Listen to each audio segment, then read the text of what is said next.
Le sommet entre Vladimir Poutine et Joe Biden est confirmé à la fois par la Maison-Blanche et la présidence française. C'est en effet Emmanuel Macron qui l'a proposé aux deux dirigeants. La porte-parole de la Maison-Blanche, Jen Psaki, a déclaré que les États-Unis étaient engagés à poursuivre la diplomatie uniquement si la Russie n'envahissait pas l'Ukraine. Cette étape survient après l'annonce par le ministère biélorusse de la Défense que la Russie prolongerait ses exercices militaires en Biélorussie. Il était prévu que ces manœuvres se terminent dimanche.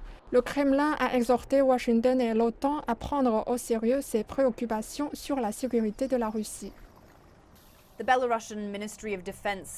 ministère biélorusse de la Défense affirme que les présidents Poutine et Loukachenko ont pris la décision de prolonger les exercices au-delà de leur date de fin prévue en raison du renforcement militaire aux frontières voisines.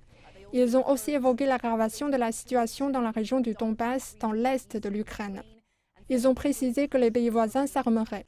Ils faisaient également référence aux régions autour de la Biélorussie et de la Russie.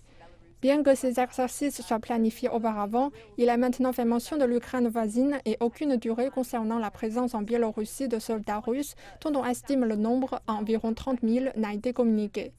Par ailleurs, le Kremlin précise le souhait de Vladimir Poutine, c'est de voir les États-Unis et l'OTAN prendre au sérieux la ligne rouge des exigences de la Russie concernant l'architecture de la sécurité en Europe.